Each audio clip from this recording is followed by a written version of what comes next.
Hello mommies, welcome my channel pregnancy health. My dear mommies, आप सभी को प्यार भरा नमस्कार, जय Shri Krishna, Radhe Radhe. My dear mommies, आज हम बात करेंगे कि यदि हम प्रेग्नेंट हैं तो प्रेगनेंसी में आपने एक बात तो बहुत सुनी होगी, एमनियोटिक फ्लूइड, यानी जब जिसमें कि हमारा बेबी सेफ रहता है, सुरक्षित रहता है और जिसको कि अमृत समान माना जाता है हमारे बच्चे के लिए। ठीक है, तो जो एमनियोटिक फ्लूइड होता है उसके बारे में हम बात करेंगे कि यदि एमनियोटिक फ्लूइड जिसमें कि हमारा बेबी सुरक्षित रहता है वो हमारे बॉडी के अंदर या हमारे गर्भाशय में बहुत ज़्यादा हो जाता है तो उसके हमारे ऊपर, हमारे बच्चे पर क्या नुकसान होते हैं। देखिए, होता क्या है कि जब हमारे प्रेगनेंसी का 36वां या 38वां वीक चल रहा होता है, उस कंडीशन में एमनियोटिक फ्लूइड ज़्यादा होने के चांसेस बढ़ जाते हैं।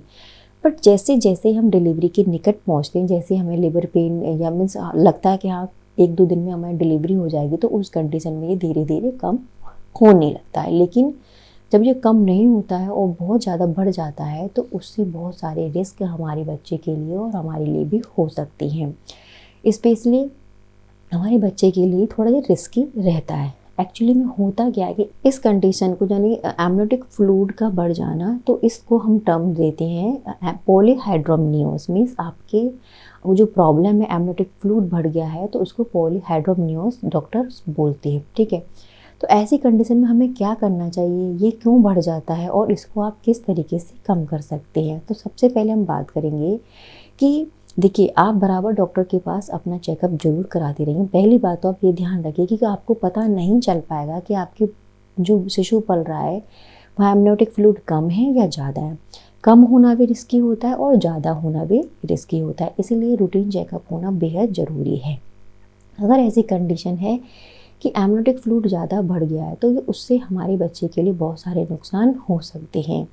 देखिए, इससे क्या होगा कि जैसे आपको बताया है कि आपको एमनियोटिक फ्लूइड बढ़ा हुआ है, पॉलीहाइड्रोमनियोस की प्रॉब्लम है, तो ऐसी कंडीशन में क्या होगा कि जो आपका जो पेट है वो बहुत ज़्यादा, आपको ऐसा लगेगा कि बहुत ज़्यादा बढ़ा हुआ है। साथ ही साथ क्या होता है कि जो हमारे जो पेट पर बहुत ज़्यादा खिंचाव पड़ता है और हमें अननेसेसरी दर्द होता है, बहुत ज़्यादा दर्द होता है जो कि नहीं होना चाहिए। लेकिन जब आपका पानी बढ़ा हुआ है, एमनियोटिक फ्लूइड बढ़ा हुआ है, तो उससे हर वक्त आप ऐसा लगेगा कि आपको पेन हो रहा है, आपको दर्द हो रहा है, आपको किसी प्रकार का खिंचाव महसूस हो रहा है, आपको तकलीफ महसूस होती रहेगी कि हाँ मुझे बहुत ज़्यादा मीन्स ऐसा लग रहा है, भारीपन सा हो रहा है। और कभी कभी जब ज़्यादा एमनियोटिक फ्लूइड हो जाता है तो ऐसी कंडीशन में क्या होता है कि कब प्रसव से पहले, नहीं डिलीवरी से पहले ही, यानी हमें लेबर पेन स्टार्ट होने से ही पहले हमारी डिलीवरी हो जाती है।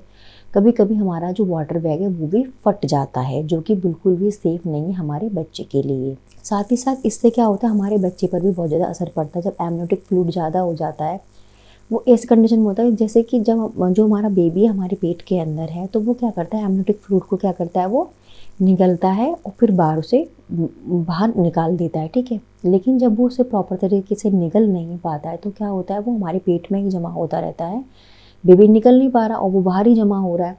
तो वो क्या करता है, एक असामान्य स्थिति हमारे बच्चे के लिए पैदा कर देता है जो कि हमारे गर्भ में पल रहा है। अब हम बात करेंगे यहाँ पर कि ये एमनियोटिक फ्लूइड कैसे बढ़ जाता है। देखिए, ये कई कारणों से बढ़ता है। या तो आपके जो ट्विन बेबी हैं, ट्विन है या 3 बच्चे हैं, दो बच्चे की प्रेगनेंसी है, तो ऐसी कंडीशन में आपका जो एमनियोटिक फ्लूइड बढ़ सकता है। साथ ही साथ अगर प्रेगनेंसी के समय आपको जेस्टेशनल डायबिटीज़ की प्रॉब्लम है तब भी ये आपका बढ़ सकता है, एमनियोटिक फ्लूइड बढ़ने के चांसेस बढ़ जाते हैं।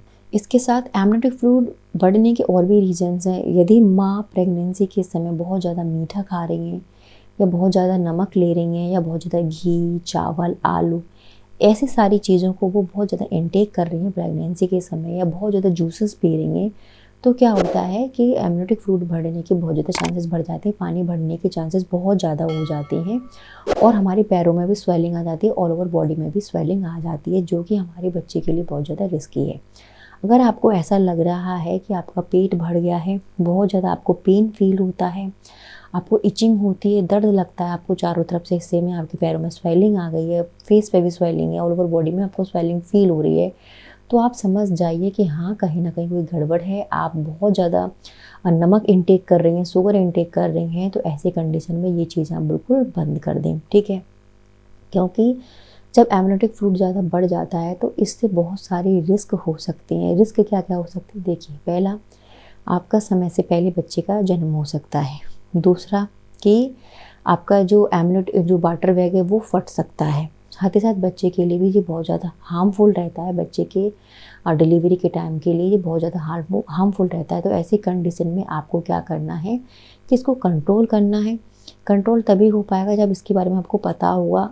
अगर आपको पता नहीं है तो आप बराबर उन सब चीज़ को रूटीन में खाती जाएंगी, पीती जाएंगी, आपको पता ही नहीं है कि इसका आपकी बॉडी पर क्या असर हो रहा है।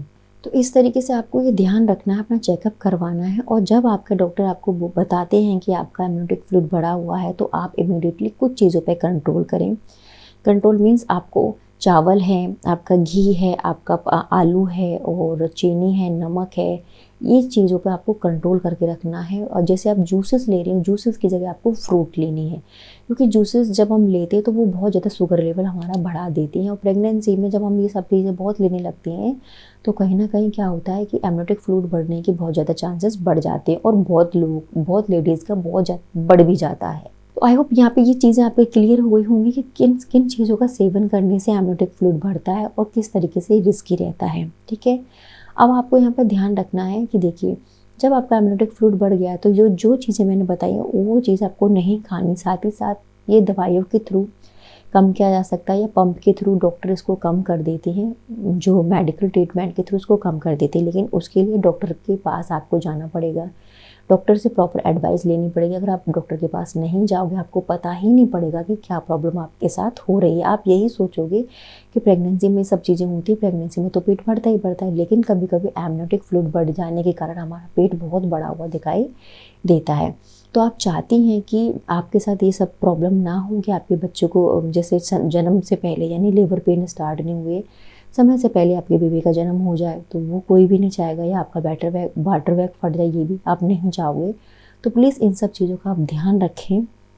अगर आपको ऐसा लग रहा है कि आपको बहुत ज़्यादा मीन्स आप हैवीनेस फील कर रहे हो, पेट में बहुत भारीपन, दर्द महसूस कर रहे हो, पैरों में स्वेलिंग महसूस कर रहे हो, तो प्लीज़ अपने डॉक्टर से चेकअप करवाएं, एमनियोटिक फ्लूइड चेक करवाएं कि वो नॉर्मल है, ज़्यादा तो नहीं है, कम तो नहीं है। क्योंकि समय रहते अगर ये पता चल जाता है तो वो क्योर किया जा सकता है, लेकिन बाद में नहीं क्योर हो सकता।